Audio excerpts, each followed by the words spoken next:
Hello.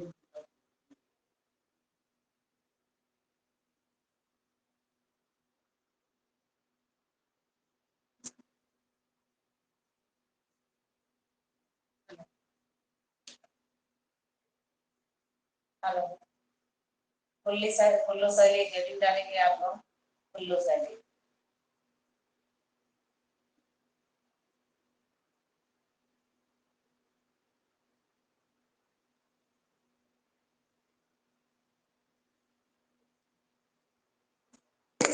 Good evening. Good evening. Good evening. नमस्ते ma'am. Good evening सभी लोग। Good evening.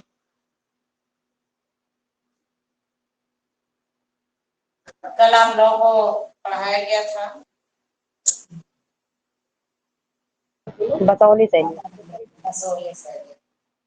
बहुत सारी पुस्तकों को भी पढ़ा दिए गए हैं। जैसे कि आपसे पूछा जाए बसोली पेंटिंग किसकी पुस्तक है, कोई बता सकता है? देख के नहीं बताना। बसोली शैली किसकी पेंटिंग है? बसोली पेंटिंग किसकी पुस्तक है? आता हो तो मैसेज करिए। मैसेज से ज्यादा सही रहता है। गुड इवनिंग जी। जब मैं क्वेश्चन करूं तो आप लोग मैसेज डाला करिए। किसी को नहीं पता? और जेसी फ्रेंच की पुस्तक के बारे में भी मैं उल्लेख की थी। इनकी पुस्तक है हिमालयन आर्ट। जितना पढ़ा रहे समझ जाइए, आपके एग्जाम के लिए हर एक पॉइंट इम्पोर्टेंट है, उसको बेहतर ढंग से आप लोग पढ़ें। तो यहाँ पे आप लोग क्या हेडिंग डालेंगे? कुल्लू शैली। तो कुल्लू शैली की बात करते हैं तो इसको प्रकाश में लाने का श्रेय जेसी फ्रेंच को जाता है। तो आपसे पूछा जाए कि कुल्लू शैली को प्रकाश में लाने का श्रेय किसे जाता है, तो आप किसे बताएंगे? जेसी फ्रेंच को जाता है। तो जेसी फ्रेंच ने अपनी पुस्तक हिमालयन आर्ट में कुल्लू शैली के बारे में वर्णन किया था। Randhawa Kanhaiya ji, right answer. तो इसी टाइप का आप लोगों को जितना भी मैं पहाड़ी शैली में पुस्तकें लिखवाई हूँ, सारी पुस्तकों आप पुस्तकें याद होना चाहिए, क्योंकि सब आपके एग्जाम की दृष्टि से इम्पोर्टेंट है। चाहे Kangra painting, Basoli painting, Himalayan art और काल खंडवाला की भी है पुस्तक, रंधावा की पुस्तक है, एजाजुद्दीन की पुस्तक है। तो सारी पुस्तकें आपको याद होना चाहिए। तो यहाँ पे कुल्लू शैली का अगर उल्लेख की बात करें, पूछा जाए किसने किया था, तो कुल्लू शैली का उल्लेख किसने किया था? जेसी फ्रेंच ने किया था। तो कहाँ पर किए थे? अपनी पुस्तक हिमालयन आर्ट में किए थे। या पूछा जाए कि जो कुल्लू शैली है उसको प्रकाश में लाने का श्रेय किसे था, तो आप क्या बताएंगे? जेसी फ्रेंच को था। अब कुल्लू शैली की अगर हम बात कर रहे हैं तो इसके प्राचीन नाम की बात करते हैं कि इसका प्राचीन नाम क्या था। तो कुल्लू शैली का प्राचीन नाम कुलाटा या कुल्ट था। और शैली के अगर आरंभ की बात करते हैं, कुल्लू शैली का आरंभ कब हुआ था? ये जो शैली है कुल्लू शैली, इसका आरंभ 1750 ईस्वी में हुआ था। मान लीजिए आपसे पूछा जाए कुल्लू शैली का आरंभ कब हुआ था, तो आप क्या बताएंगे? 1750 ईस्वी। और उसके बाद पूछा जाए कि कुल्लू शैली का प्रारंभिक चित्र पूछा जाए कौन सा है, तो राधा कृष्ण कुंज में। कुल्लू शैली का जो प्रारंभिक चित्र है, शुरुआत में जो चित्र बनाया गया है, राधा कृष्ण कुंज में नामक चित्र की रचना किया गया है। और इस शैली का अगर जन्मदाता पूछा जाए कि इस शैली को जन्म किसने दिया या आगे बढ़ाया किसने, तो यह जो शैली है इसको जन्म देने का कार्य या आगे बढ़ाने का कार्य जगत सिंह नामक शासक को जाता है। और जगत सिंह ने ही रघुनाथ मंदिर का निर्माण कुल्लू में करवाया था। तो आपसे पूछा जाए कि कुल्लू में रघुनाथ मंदिर का निर्माण किसने करवाया था, तो आप क्या बताएंगे? जगत सिंह। और कुल्लू शैली का अगर प्रेरणा स्रोत पूछा जाए किसका रहा है, और आश्रयदाता पूछा जाए, जैसे कि आगे मैं लिखवा भी चुके हूँ, हर शैलियों के अलग अलग आश्रयदाताओं के बारे में लिखवा चुकी हूँ।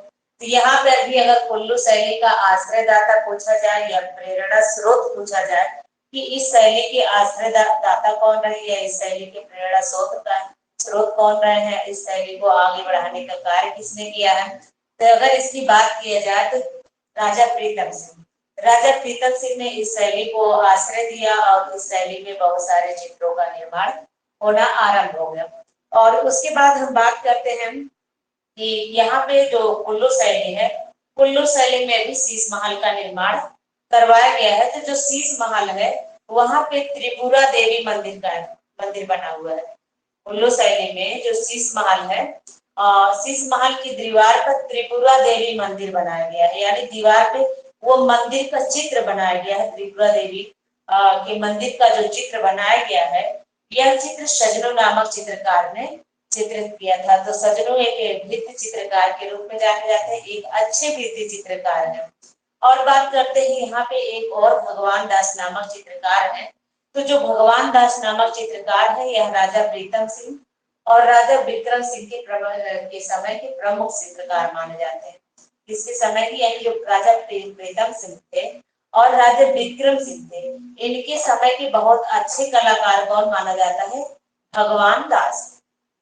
अब उसके बाद बात करते हैं कि यह जो कुल्लू शैली है, कुल्लू शैली में जो विक्रम सिंह शासक थे, इनके समय में कौन कौन से चित्र बनाए गए हैं? तो यहाँ पे जो चित्र बनाया गया है, रुक्मणी हरण का चित्र बनाया गया, नायिका भेद का चित्र बनाया गया, राम सीता विवाह का भी चित्र बनाया गया है। और उसके बाद देखिए यहाँ पर कुछ ऐसे चित्र बनाए गए हैं जो भगवान दास नामक चितेरे ने उसको चित्रित किया है। वो भगवान दास जो चित्रकार हैं, उन्होंने देखा जाए तो भागवत पुराण का चित्रण किया है। जैसे कि आप जब राजस्थानी शैली पढ़ रहे थे तो वहां पे मेवाड़ में आप देखते थे भागवत पुराण का पर्यात नामक चित्र बनाया गया था। तो वहां पे जो मेवाड़ शैली में भागवत पुराण पर्यात नामक चित्र बनाया गया था, और उसके बाद वहां पर भागवत पुराण का भी चित्रण हुआ था। तो भागवत पुराण ग्रंथ का जो चित्रण हुआ था मेवाड़ शैली में, उसका चित्रकार कौन था? साहबदीन थे। वो भी बहुत इंपॉर्टेंट है। उसी प्रकार से यहाँ पर भी भागवत पुराण और मधुमालती विषय पर चित्र बनाया गया है, जिसके चित्रकार कौन है? भगवान दास है। कुल्लू शैली में जो चित्रों में हाशिए बनाए गए हैं, लाल पीले वर्णों में बनाया गया है, यानी लाल पीले रंग का प्रयोग किया गया है। यहाँ के यहाँ पर जो हाशियों का चित्रण किया गया, हाशिए का मतलब होता है बॉर्डर, यानी यहाँ पे जो चित्र बनाए गए, चित्रों में बॉर्डर तैयार किया गया। उस बॉर्डर को किस रंग से बनाया गया? लाल एवं पीले रंग से बनाया गया है। तो यहाँ पे आप लोग हेडिंग डाले हैं कुल्लू शैली। तो सबसे पहले आपसे ये क्वेश्चन पूछा जाता है, कुल्लू शैली को किसने प्रकाश में लाया था? तो यहाँ पे आप लिखेंगे प्रकाश में लाने का श्रेय। जैसा कि आगे मैं बताई, कुल्लू शैली को प्रकाश में लाने का श्रेय किसको है? जेसी क्रिंच को है।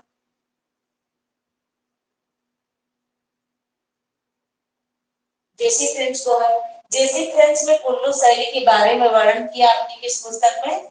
हिमालयन आर्ट में। तो यहाँ पे आप लिखेंगे हिमालयन आर्ट में कुल्लू शैली का उल्लेख किया है।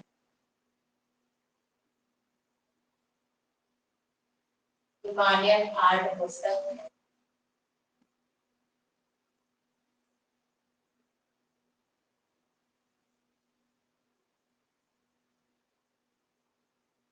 कुल्लू शैली का उल्लेख किया है।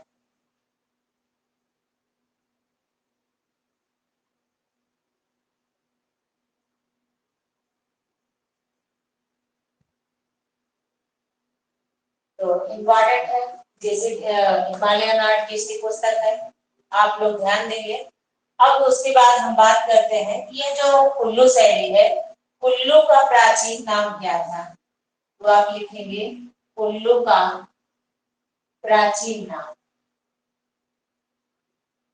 तो कुल्लू का प्राचीन नाम क्या था? उल्टा।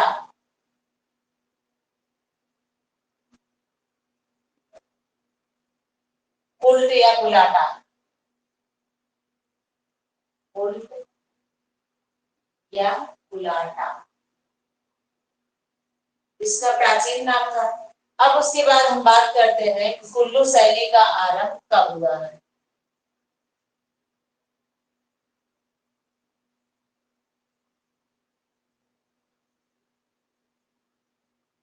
कुल्लू शैली का आरंभ, तो आरंभ कब हुआ? 1750 ईस्वी में। पूछा जाए कुल्लू शैली का आरंभ कब हुआ था, तो आप क्या बताएंगे? 1750 ईस्वी में। अब कुल्लू शैली का अगर देखा जाए जन्म किसके समय हुआ था, पूछा जाए कुल्लू शैली का जन्म किसके समय हुआ था, तो किसके समय हुआ था, जैसा कि आगे मैं बताई कि कुल्लू शैली का जन्म जगत सिंह के समय हुआ था। ठीक है,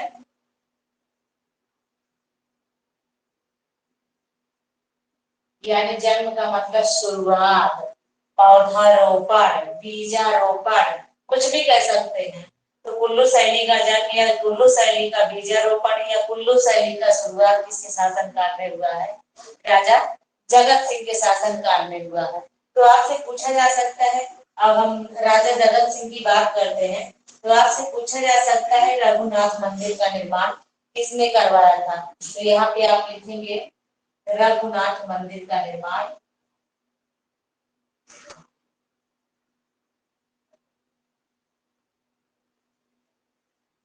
की बात किया जाए तो इसका निर्माण किसने करवाया है, जगत सिंह ने ही करवाया है। यहाँ पे आप लिखेंगे जगत सिंह।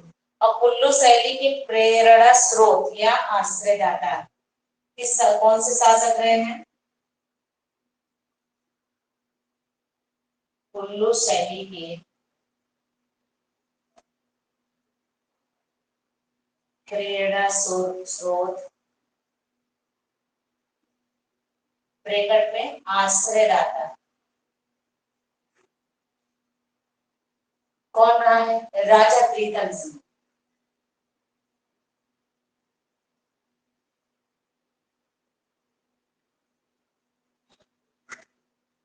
राजा प्रीतम सिंह कुल्लू शैली, इन्हें कुल्लू शैली का आश्रयदाता माना जाता है या इन्हें कुल्लू शैली का प्रेरणा स्रोत शासक माना जाता है, क्योंकि आश्रयदाता का मतलब होता है जिसने इस शैली को यानी इस चित्र से संबंधित चित्रकला को आश्रय दिया, आश्रय देकर उसके बारे में चित्रित करवाया, यानी चित्रों का निर्माण प्रारंभ किया, अत्यधिक चित्रों का निर्माण करवाया, उसे भी आश्रयदाता कहा जाता है। यानी बहुत सारे चित्रकार आते हैं, उनके संरक्षण में रहकर चित्रों का निर्माण करता है, तो उन्हें क्या बोला जाएगा, आश्रयदाता।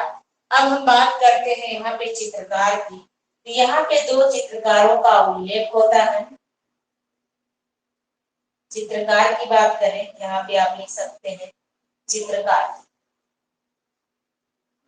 चित्रकार की बात करें तो यहाँ पे दो चित्रकार हैं, सजनू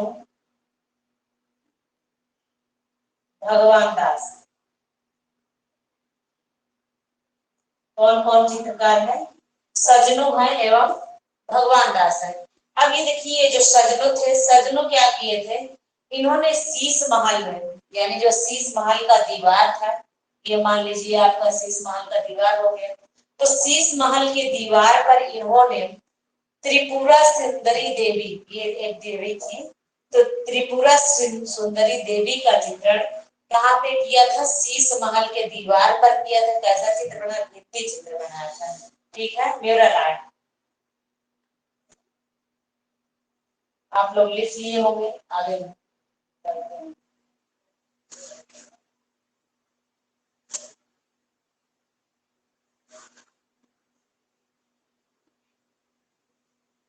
आप लिखेंगे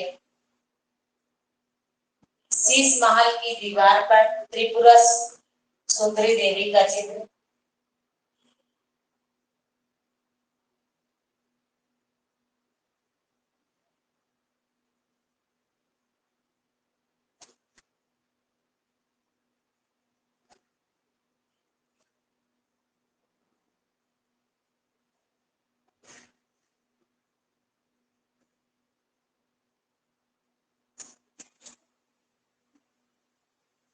त्रिपुरा सुंदरी देवी का चित्र, यह चित्र है। पूछा जाए किसने बनाया था, तो आप क्या बताएंगे, इस चित्र को सजनू ने बनाया था। चित्र का निर्माण किसने किया था, सजनू। या चित्र भित्ति चित्र के अंतर्गत आता है। अब देखिए ये जो दोनों चित्रकार थे, चाहे सजनों की अगर हम बात करें या बात करें भगवान दास की, दोनों चित्रकारों की मैं बात करें तो ये दोनों चित्रकार राजा प्रीतम सिंह और राजा विक्रम सिंह के प्रमुख चित्रकार थे। तो यहाँ पे आप लिखेंगे ये चित्रकार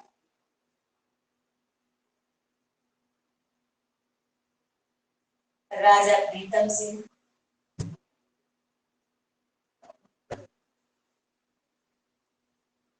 और विक्रम सिंह के प्रमुख चित्रकार थे।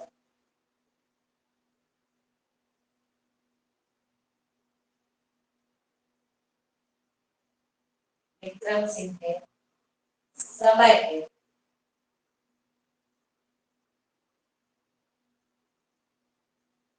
प्रमुख चित्रकार, ठीक है।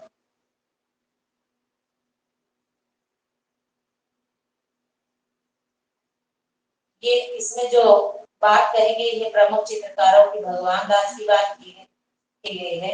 ये जो भगवान दास थे ये राजा प्रीतम सिंह और विक्रम सिंह के दोनों के समय के प्रमुख चित्रकार थे। यहाँ पे सजनू नहीं रहेगा, सजनू क्योंकि ये स्थानांतरित चित्रकार है, मंडी से यहाँ आए हैं, कहीं यहाँ से मंडी गए, यहाँ से भी अन्य शैलियों में गए हैं, घूमते हुए चित्रकार हैं, घूमते रहते हैं। अब उसके बाद हम बात करते हैं भागवत पुराण और मधुमालती विषय पर किसने चित्र बनाए गए हैं। भागवत पुराण और मधुमालती विषय पर चित्र है।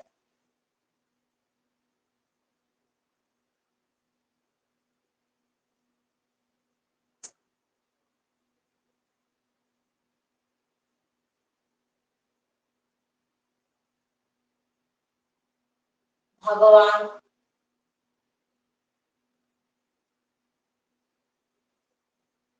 राम की भगवान भगवान चितेरे ने बनाया था।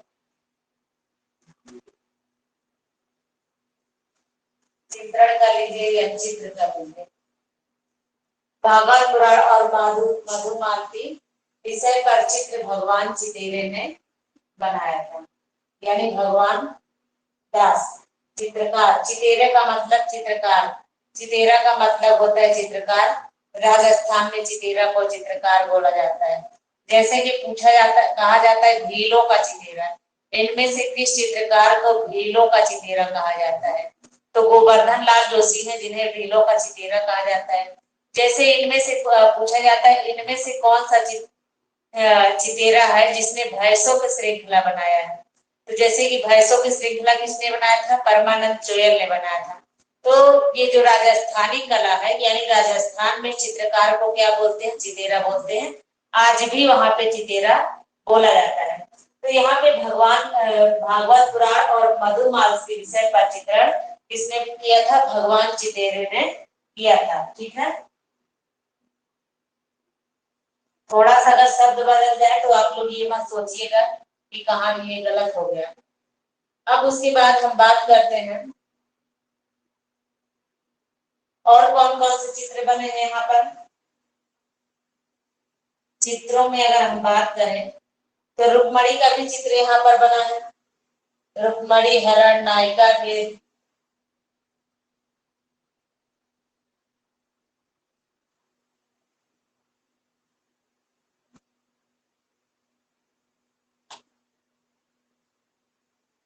रुक्मिणी रहेगा, रुक्मिणी हरण। रुक्मिणी हरण का भी कुल्लू शैली में चित्र बनाया गया। नायिका भेद का भी चित्र बनाया गया है, यानी नायिका भेद से भी यहाँ पर संबंधित चित्रों का निर्माण किया गया है। राम सीता विवाह का भी चित्र यहाँ पर बनाया गया है। और किसका चित्र बनाया गया है, राम सीता विवाह।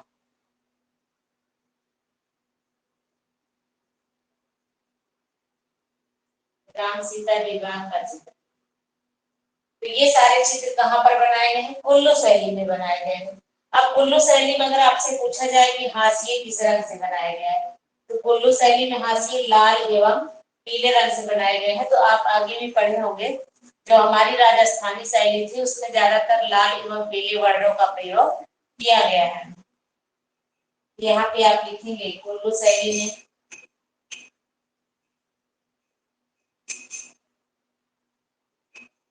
हाशिए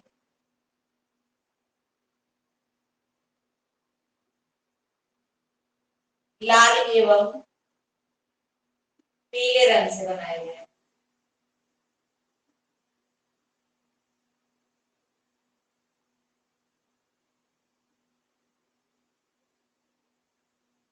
बसोली शैली में कौन से रंग किया गया है? जी मैम, बसोली शैली में किन रंगों का प्रयोग किया गया है? लास्ट में बताएंगे, लास्ट में पूछा भी ये क्वेश्चन, प्लीज बनाइए। लिखा नहीं गया क्या? मैम, हाशिए के बताएं ना। हाशिए लाल रंग से है और उसपे सफेद रंग से कलाकृति की गई है। इसलिए नहीं बताएंगे क्योंकि बहुत रंगों का प्रयोग किया है, जो मेन है वही पढ़िए। जी।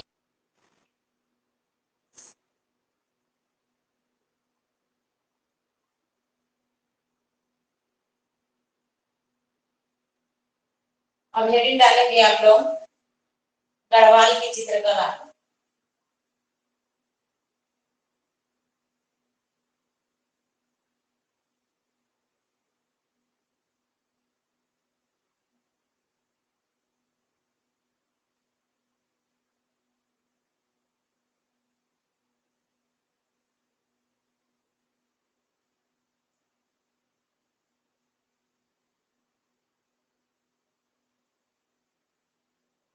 गढ़वाल की चित्रकला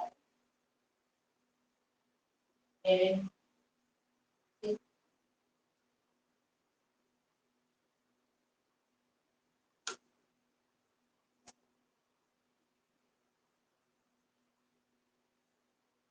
चलिए अब बात करते हैं गढ़वाल की चित्रकला। तो गढ़वाल आपका पड़ता कहाँ पे है? या उत्तराखंड के अंतर्गत आता है गढ़वाल, उत्तराखंड के अंतर्गत आता है, ठीक है।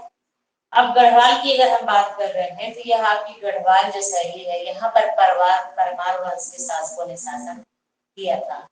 और यहाँ पे बहुत सारा जो पहले के चित्रकार थे दारा सिकोह के समय, तो वो क्या किए थे, गढ़वाल में जो है चले आए थे। उनमें से जैसे रामदास एवं उनके पुत्र हरदास, ये दारा सिकोह के समय के चित्रकार हैं। यहाँ पे दारा सिकोह के मुगल काल से यहाँ पर आए थे, गढ़वाल शैली में आए थे। तो यहाँ पे इनको संरक्षण दिया गया। और पूछा जाए कि गढ़वाल शैली की खोज किसने किया था, ऐसा भी क्वेश्चन आता है।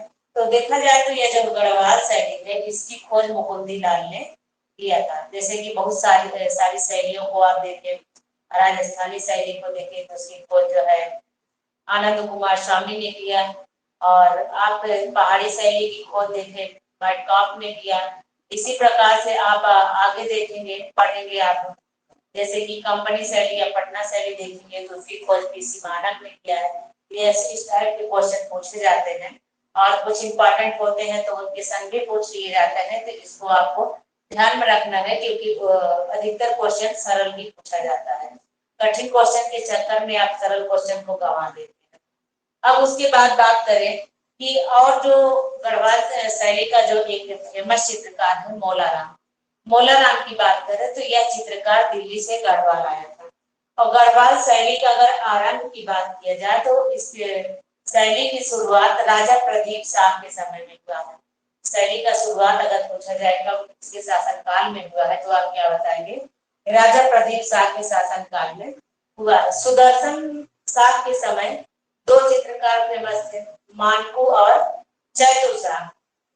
तो गढ़वाल शैली की अगर टोटल चित्रकारों की बात करें तो रामदास, हरदास, मोलाराम, मानकू और चैतीसा, तो ये सारे गढ़वाल शैली के चित्रकार थे। तो गढ़वाल शैली में बहुत सारे चित्र की भी रचना हुआ है, जैसे कि कृष्ण राधा गीत गोविंद बिहारी सब। इसलिए अगर इसका देखा जाए, इसके चित्रों का निर्माण अगर देखा जाए तो इसका चित्र किसने बनाया है? मानकू ने बनाया है। और उसके बाद चैतु शाह ने बहुत सारे चित्रों का निर्माण किया है, जैसे कि कृष्ण लीला का चित्र बनाया है, सती का तप का चित्र बनाया है, महादेव की सभा, यादव महिला का हरण। तो यह चित्र जो है किसने बनाया है, चैतु साहब ने बनाया। अब देखिए मोलाराम ने कौन कौन सा चित्र बनाया है, तो मोलाराम ने नायिका भेद से भी संबंधित चित्र बनाया है, और गोवर्धन धारण बहुत फेमस है ना, मोलाराम का जो चित्र गोवर्धन धारण है बहुत फेमस है, और नायिका भेद का भी चित्र बहुत फेमस है। मोर पिया, चकोर प्रिया, मयंक मुखी, ये सब नायिका भेद है। और आंख में इन 3 प्रकार की नायिकाओं का चित्रण इसने किया था। तो आपसे पूछा जा सकता है कि गढ़वाल शैली में कितनी प्रकार की नायिकाओं का चित्रण किया गया, तो आप क्या बताएंगे, 3 प्रकार की नायिकाओं का चित्रण हुआ है। कौन कौन सी नायिका, मोर पिया, चकोर प्रिया, मयंक मुखी का चित्रण हुआ है। और देखिए इसमें मोलाराम ने कौन कौन से चित्र बनाए, जैसे कि आंख मिसौली, वासक सज्जा, अभिसारिका, महादेवी का चित्र, पर्वत, राधा कृष्ण राधा मिलन। तो ये सारे चित्र किसने बनाया है, ये सारे चित्र की रचना मोलाराम ने किया है। अब उसके बाद यह भी पूछा जाता है, कुछ ऐसे यहाँ पे खास बातें हैं यहाँ की, जैसे कि स्त्रियों के मस्तक पर चंदन का टीका लगाया जाता था। तो गढ़वाल शैली की बहुत प्रमुख विशेषता। तो आपसे पूछा जाता है कि स्त्रियों के मस्तक पर चंदन का टीका किस शैली की विशेषता है, तो आप क्या बताएंगे, गढ़वाल शैली की विशेषता है। अब उसके बाद हम बात करते हैं कि विष्णु के नरसिंह और मत्स्य अवतार का चित्रण यहाँ पर किया गया है। गढ़वाल शैली में अभी एक विशेषता है, क्योंकि आप देखे हैं कहीं पर विष्णु के नरसिंह एवं मत्स्य अवतार चित्रण कहीं पर हुआ है, नहीं हुआ ना। तो पहला एक ऐसा यही आपको मिला है शैली जहाँ पर मत्स्य अवतार का चित्रण किया गया है। और देखा जाए गढ़वाल शैली के आरंभ की अगर बात करें तो इसका आरंभ 18वीं से 19वीं शताब्दी माना जाता है, और जिसका आरंभ किसने किया था, गढ़वाल शैली का मोलाराम ने किया था। अब उसके बाद हम बात करते हैं, जैसे कि आप लोगों का कुछ लोगों का क्वेश्चन आ रहा है कि गढ़वाल शैली के आश्रयदाता किसे माना जाता है। तो गढ़वाल शैली का आरंभ किसने किया था, राजा प्रदीप शाह ने किया था, इसीलिए इन्हीं को ही आश्रयदाता माना जाता है। ठीक है, अब हम आप लोग हेडिंग डालेंगे गढ़वाल की चित्रकला। तो सबसे पहले आप ये लिखेंगे कि गढ़वाल में शासन किसने किया था, और उसके बाद गढ़वाल की खोज किसने किया है, गढ़वाल में कौन कौन से शासक रहे हैं, और उसके बाद गढ़वाल की चित्रकार कौन कौन से रहे, गढ़वाल शैली में चित्र कौन सा बना है, कौन सा बना है। सबसे पहले देखिए आप क्या हेडिंग डालेंगे यहाँ पे, सबसे पहले खोज की बात करते हैं, खोज किसने किया है, ठीक। और दूसरी बात हम क्या करते हैं, वंश की बात करते हैं, इस वंश के शासकों ने शासन किया है। तीसरी बात हम करते हैं चित्रकार की, इसमें यहाँ पे कौन कौन से चित्रकार रहे हैं। और चौथी बात हम करते हैं शासक, ठीक, किन शासकों के समय में चित्रण कार्य हुआ है। तो खोज की बात किया जाए, खोज किसने किया था, मुकुंदी लाल ने किया था। पूछा जाए गढ़वाल शैली की खोज किसने किया था, मुकुंदी लाल ने किया था। पूछा जाए कि गढ़वाल से, यहाँ पर एक चीज और लिख लीजिए, गढ़वाल के ऊपर लिख लीजिए उत्तराखंड, जिसको ना पता हो देख लें कि यहाँ से जो गढ़वाल है आपका उत्तराखंड के अंतर्गत आता है। तो वंश की बात किया जाए, यहाँ पे किस वंश के शासक रहे उस टाइम, परमार वंश, यहाँ पर परमार वंश के शासकों ने शासन किया है। और उसके बाद चित्रकार की बात करें, जैसा कि मैं यहाँ पर बताई आपको, मानको, चैतू शाह,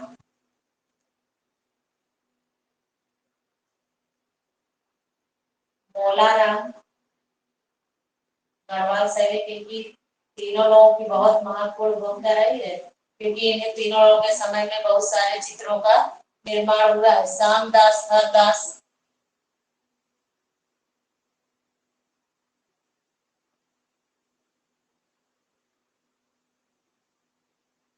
श्यामदास, हरदास, हरिदास नहीं, हरदास।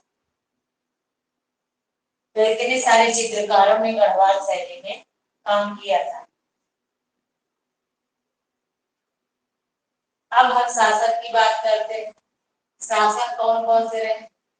राजा प्रदीप शाह,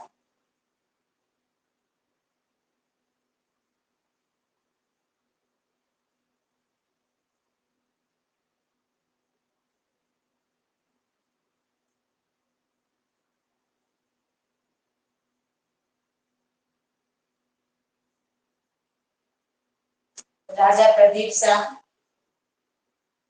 तो राजा प्रदीप शाह का अगर देखा जाए तो इनके समय में क्या हुआ था? गढ़वाल शैली का आरंभ हुआ था। इनके समय में अगर पूछा जाए क्या हुआ तो आप क्या बताएंगे? गढ़वाल शैली का आरंभ।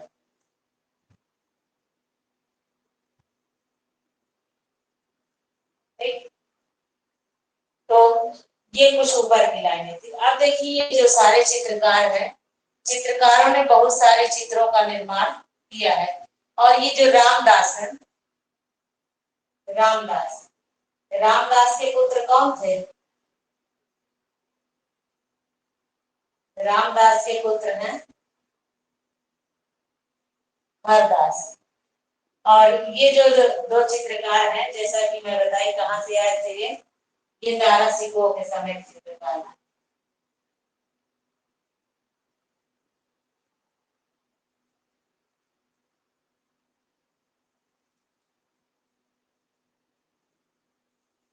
और मौला आपको मैं क्या बताई थी? ये दिल्ली से आए थे, ये दिल्ली से आए चित्रकार हैं। कहाँ आए थे? गढ़वाल, दिल्ली से आए चित्रकार हैं। ये दिल्ली से कहाँ पर आए थे? गढ़वाल आए थे। अब हम आगे बढ़ते हैं।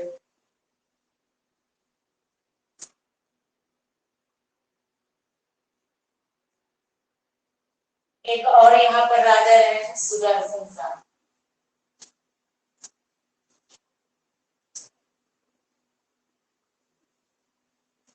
एक और यहाँ पर राजा रहे हैं सुदर्शन शाह, जिनके समय के चित्रकार कौन है? मानकू और चैतु शाह।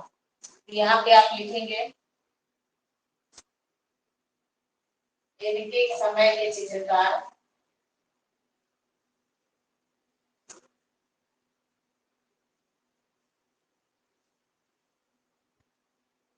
मानकू चैतु शाह। कितना हो गया?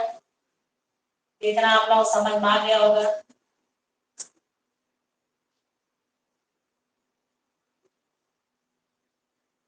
इसका ट्रिक तो नहीं चाहिए आप लोगों को? ट्रिक चाहिए बताइए, आपको इसी वक्त ट्रिक दे दें।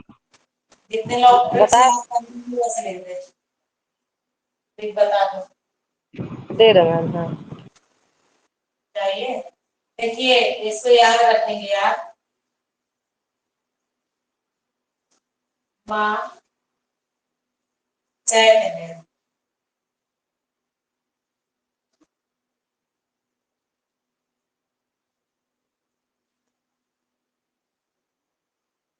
माँ चैत में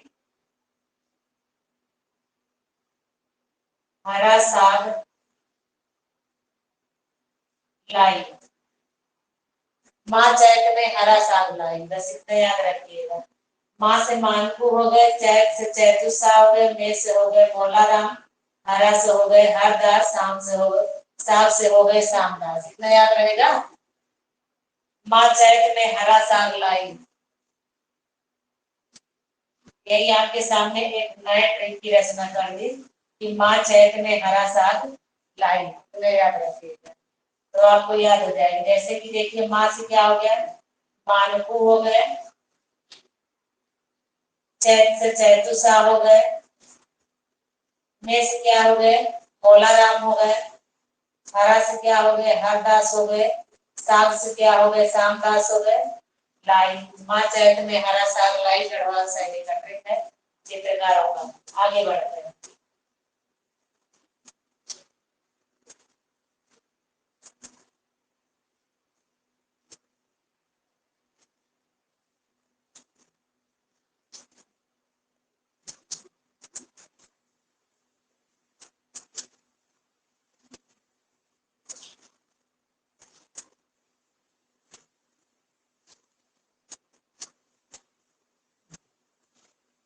हेडिंग डालेंगे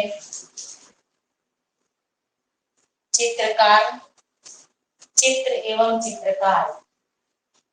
आपका हेडिंग क्या है?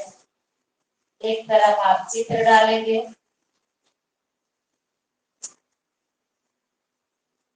ठीक, दूसरी तरफ क्या डालेंगे? चित्रकार।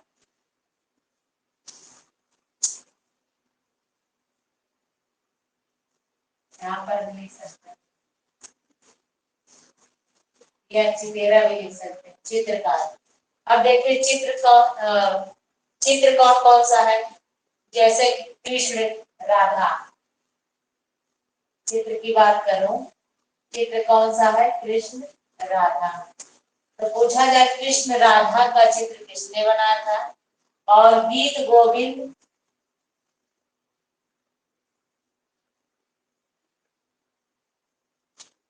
बिहारी तत्तरे।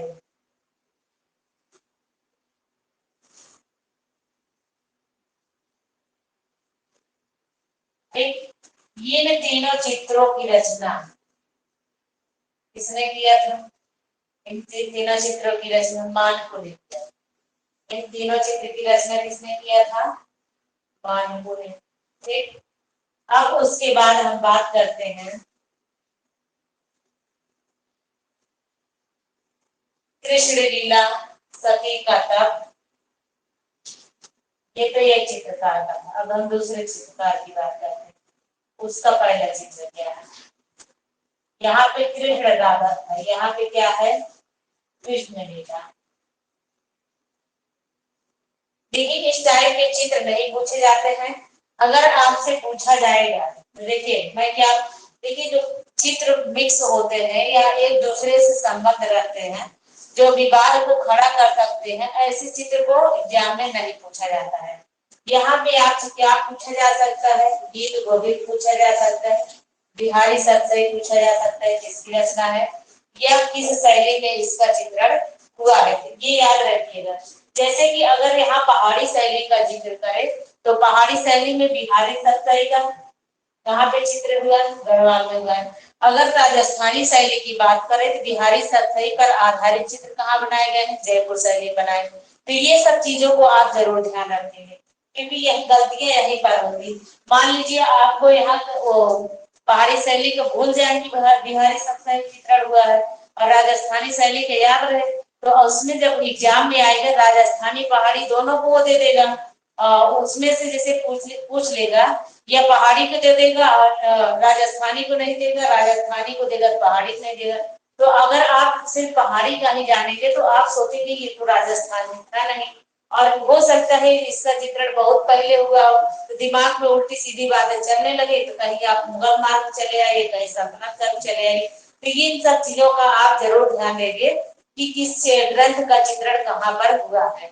क्योंकि आप देख रहे हैं भागवत पुराण का भी जिक्र कई बार हो चुका है और इसमें भी कंफ्यूजिंग होता है और भागवत पुराण पूछा भी जाता है, तो यहाँ पर भी ये चीज ध्यान रखेंगे। कृष्ण लीला ये कॉमन हो गया तो ये नहीं पूछा जाएगा। सती कथा, सती कथा,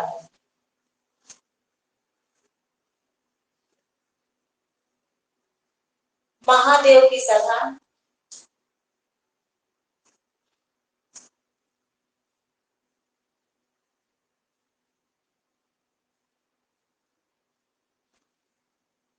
चौथा हो गया यादव महिला का हरण।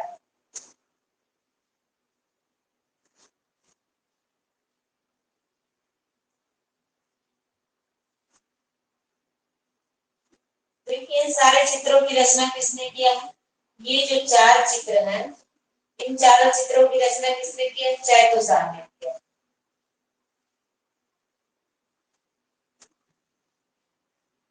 इसने इन चारों चित्रों को बनाया है, चैतुषार ने इन चारों चित्रों की रचना किया है।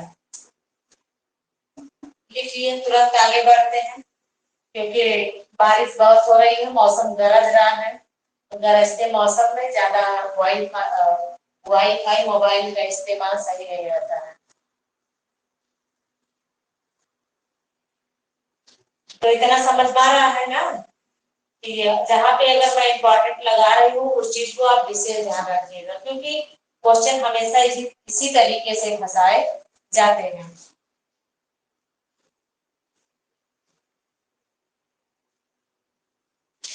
और यहाँ पे अगर हम बात करें तो आपसे ज्यादातर पूछा जाता है, एक ही क्वेश्चन पूछा जाता है मोलाराम की शैली के चित्रकार में, और मानकू आपको फंसा सकते हैं, मानकू आपको फंसा सकते हैं, क्योंकि मानकू कई जगह पर काम किया। और मैं लिखवाते आ रही हूँ, आपका काम है, मेरा काम नहीं है, देखिए आपका काम है शैलियों को एक जगह कर लें, कौन कौन सी शैली है, शैली को एक जगह कर लें, और चित्रकार कौन कौन सी शैली है, यानी 3 शैली में काम किए हैं मानकों की, 4 शैली में, सार्वजनिक शैलियों को इकट्ठा कर लें और वहां पे चित्रकार को मानकों को लिख दें, ये मानकों किन किन शैलियों में काम किए, या रिमार्क में या नोट में लिख दें कि मानकों ने इस शैली में काम किया है, तब जाके आपकी डाउट हमेशा क्लियर रहेगी। नहीं तो वही है कि खिचड़ी पक जाता है कि नहीं नहीं नहीं यहाँ पे काम किया, नहीं वहां पे काम किया, या वहां पे काम।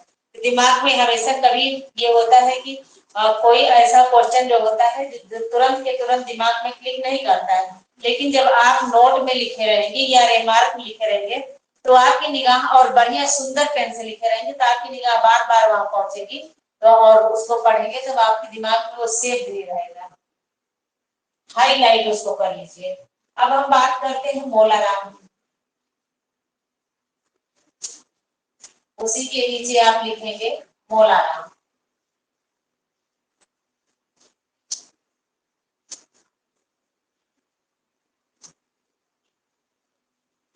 अब मोलाराम की अगर हम बात करें तो इन्होंने, जैसे कि मैं बताई कि इनका फेमस चित्र क्या है, गोवर्धन धारण, इसको आप ध्यान में रखिएगा। देखिए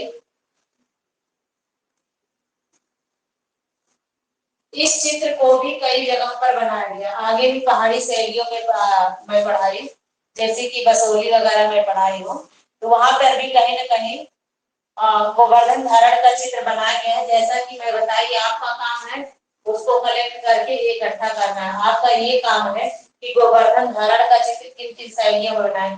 जैसे कि अगर हम जयपुर की बात करें तो जयपुर शैली में भी गोवर्धन धारण का चित्र बना हुआ है, राजस्थानी में भी गोवर्धन धारण का चित्र बना हुआ है, तो वो भी याद रखिएगा। जयपुर की राजस्थानी शैलियों की शैली को ले लीजिए, पहाड़ी शैलियों की शैली को ले लीजिए, उप शैली को, तो वहां पे लिख लीजिए कौन कौन सी शैली में गोवर्धन धारण का चित्र बना है, उसको नोट में लिख लीजिए। जैसे कि अभी मैं बताई जयपुर में भी गोवर्धन धारण का चित्र बनाया गया है। अब उसके बाद बात करते हैं मोलाराम का। अगर यह चित्र पूछा जाए तो यह चित्र बहुत फेमस है, और उसके बाद यह भी पूछा जाता है मोलाराम के जो नायिका भेद से संबंधित चित्र पूछा जाता है, और इनका कौन सा चित्र है, मैं चित्र का जिक्र यहाँ पे कर दी, लेकिन मैं इसके पहले जैसा बता रही थी वैसा ही आप लिखिएगा, क्योंकि मैं उल्टा लिखती हूँ। अब उसकी बात करें कि 3 प्रकार की नायिकाओं का चित्र है। इन्होंने 3 प्रकार की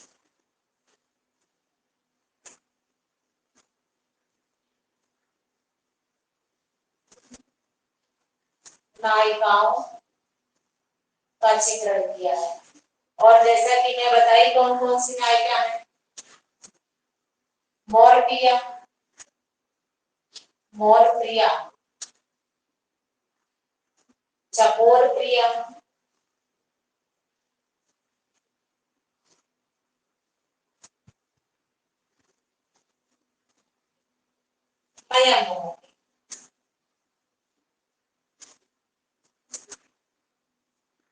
मोर प्रिया, चकोर प्रिया, मयनमोही, इन 3 प्रकार की नायिकाओं का भी चित्रण किसने किया है, गोवर्धन ने किया है।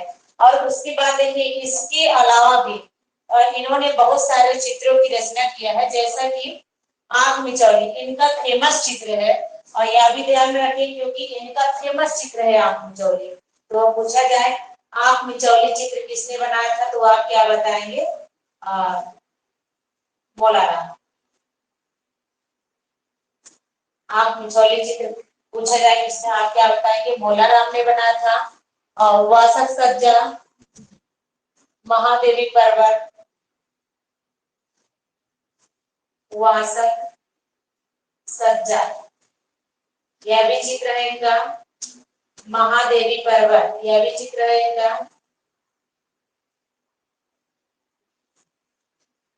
राधा मिलन, इन्हीं का चित्र है। किसका चित्र है? इन्हीं का चित्र है। मौलाराम का चित्र है। अभिसारिका नायिका,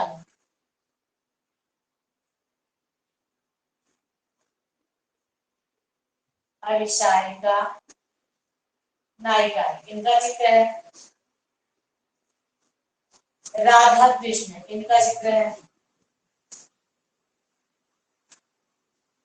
लेकिन इनका जो चित्र है, जैसा कि मैं इंपॉर्टेंट बताई, या इसको याद रखिएगा, इनको याद रखिएगा, और तीसरा याद रखिएगा इनका आंख में चलिए, बाकी इससे अलावा नहीं पूछा जाएगा।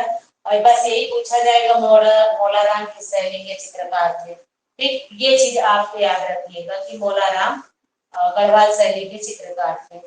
और यहाँ की जो प्रमुख विशेषताएं हैं, तो प्रमुख विशेषता में जैसे कि मैं बताई कि स्त्रियों के मस्तक पर चंदन का टीका लगाया जाता था, यह गढ़वाल शैली की प्रमुख विशेषता है। और उसके बाद यहाँ पे जैसे ये भी मैं बताई कि मत्स्य अवतार का भी चित्रण हुआ, जो विष्णु के अवतार थे मत्स्य अवतार, उनका भी यहाँ पे चित्र बनाया गया है। ये सबसे डिफरेंट है कि क्योंकि बाकी अन्य शैलियों में इसका चित्रण नहीं किया गया है। और यह भी पूछा जाता है कि गढ़वाल शैली का आरंभ किसने किया था। शैली की बात हो रही, गढ़वाल की कला की नहीं। शैली का मतलब ये होता है कि यहाँ शैली का मतलब ये होता है नए नए तरीकों से चित्रों का निर्माण करना या नया आयाम देना चित्रों में, उसी को शैली बोलते हैं। तो आपसे पूछा जाए कि गढ़वाल शैली का आरंभ किसके समय हुआ है या कब हुआ है, तो 18वीं से 19वीं शताब्दी तक माना जाता है, जो कि मौलाराम ने इस शैली की शुरुआत किया था। उसको मैं रिमार्क में लिखवा दे रही हूँ।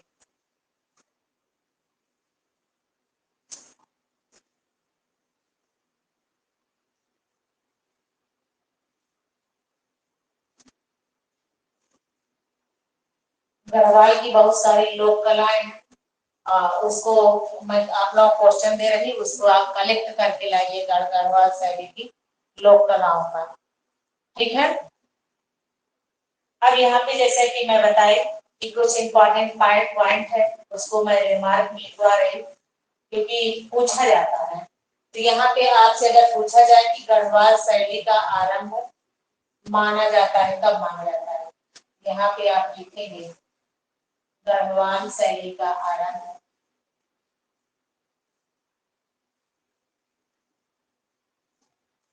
17वीं से 18वीं शताब्दी माना जाता है।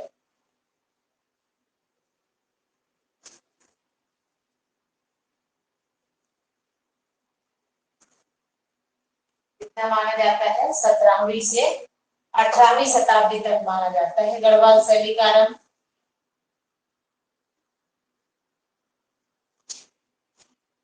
और उसके बाद इस शैली का आरंभ किसने किया था, तो आप लिखेंगे जिसका आरंभ मौलाराम ने किया था। जिसका आरंभ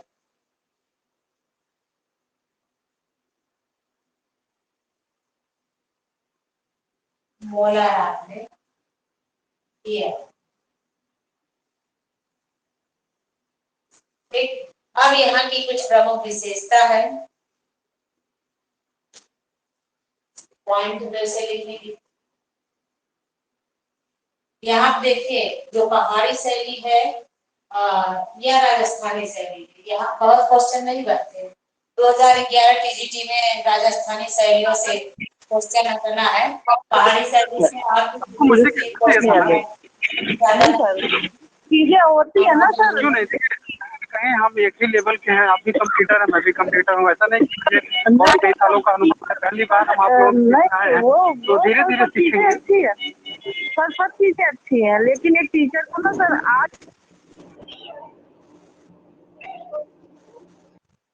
तो यहाँ पर 2 से 3 चित्रकार ऐसे हैं, और सॉरी 2 से 3 क्वेश्चन ज्यादा नहीं आएगा। पहाड़ी शैली कांगड़ा से उठाया जाता है, तो कांगड़ा शैली का समय विकास किसके समय हुआ है, या कांगड़ा शैली के आश्रयदाता कौन रहे, तो उसके बारे में संसार चंद्र के बारे में वर्णन किया जाता है।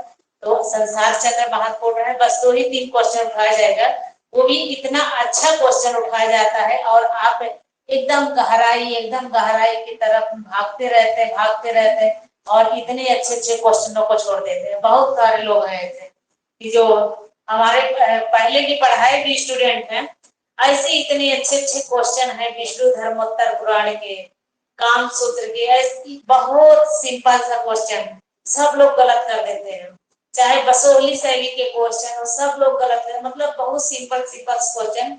और मैं जहां पे बोलती हूँ बहुत सिंपल क्वेश्चन है, आने का पूरी संभावना है, तो उस पर जरूर आप लोग ध्यान दिया करिए, क्योंकि ये सारे सिंपल क्वेश्चन ही पूछे जाते हैं।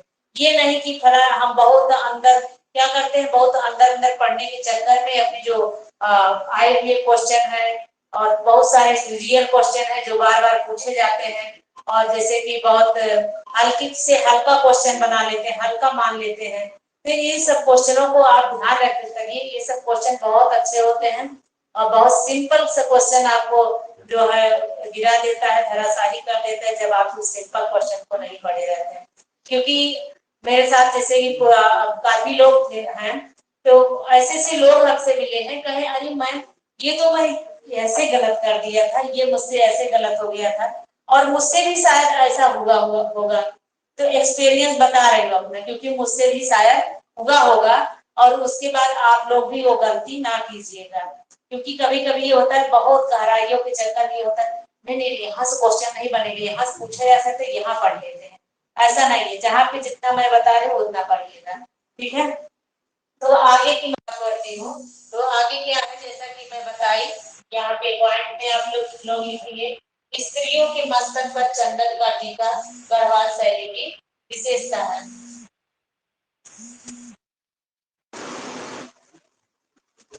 स्त्रियों के मस्तक पर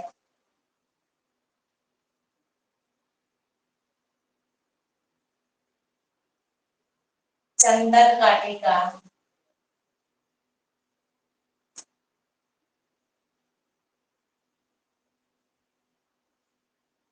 गढ़वाल शैली की विशेषता है।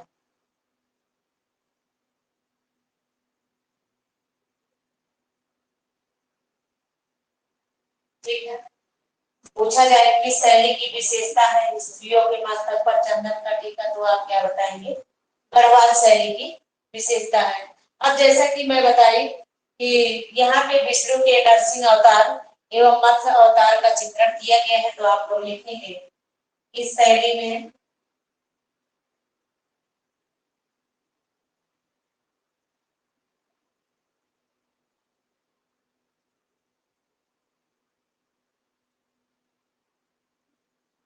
विष्णु के नरसिंह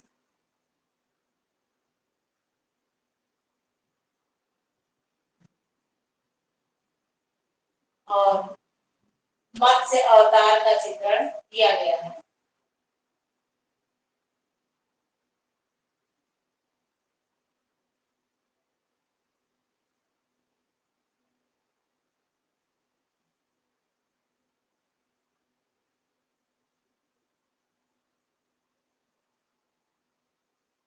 तो आपका ये गढ़वाल शैली समाप्त हो गया। अब आप हेडिंग डालेंगे मंडी शैली। मंडी और जम्मू पढ़ाएंगे, तब आपको पढ़ाएंगे चंबा शैली बच रहा है, चंबा शैली पढ़ाना है। और ये शैली जो आपकी बहुत इंपॉर्टेंट है, कांगड़ा शैली। 2 दिन में आपकी ये सारी शैलियां समाप्त हो जाएगी, ठीक है। आज वो नाच नाच द्वारा छूट गया है ना, ये नाच द्वारा आवाज नहीं आ रही, क्योंकि मेरे पास बहुत काम चल रहे हैं, आप मैसेज कर दीजिएगा अलग से। अच्छा, नाच द्वारा छूट गया है ना मैम अभी, नाथ द्वारा पिछुआई, हाँ वो छूट गई, उसका हम बच्चों को पीडीएफ दे देंगे। जी जी जी। आज पढ़ाने का विचार नहीं था, क्योंकि ब्लैक बोर्ड पे ड्राइंग बनाते बनाते मेरे हाथों में दर्द हो रहा है, क्योंकि बहुत वहां पर मैं सोच रही थी लिख नहीं पाऊंगी ज्यादा, लेकिन पढ़ाने लगी तो फिर अच्छा लगने लगा और पढ़ा दी। ठीक है, ओके फिर yes ma'am. Thank you ma'am आज पढ़ाने के लिए काफी मतलब दो शैलियाँ कंप्लीट हो गई। जी मैम थैंक यू। हाँ, क्योंकि देखिए स्कूल में क्या होता है ना, वहाँ पे भी ड्राइंग मैं बहुत ज्यादा ब्लैक बोर्ड पर भी बताते बताते आंखों में दर्द है, काफी सिखाना। ओके, फिर मेहनत करते रहिए, रिवीजन करते रहिए। रिवीजन ही आपके समझ जाइए सिलेक्शन का अहम भूमिका है। जितना आप ये मत सोचिए कि मैम सिलेबस पढ़ा चुकी है और हम पढ़ चुके, ऐसा कुछ नहीं। जितना मैं पढ़ाई हूँ उसको बार बार रिवाइज करिए और उसके बाद प्रैक्टिस करिए, ठीक है। मैम अभी उसका मुगल शैली का टेस्ट नहीं हुआ ना। हाँ, मुगल शैली काल का कुछ नहीं हुआ है। अच्छा, ये काम करती हूँ, आज मैं कुछ मारवाड़ शैली, ये छोटी छोटी शैलियां हैं, किशनगढ़ शैली, इसका मैं टेस्ट पेपर भेज देती हूँ, पीडीएफ बना के आप इसका टेस्ट दे दीजिएगा, ठीक है। जी मैम। हाँ ठीक है, ओके।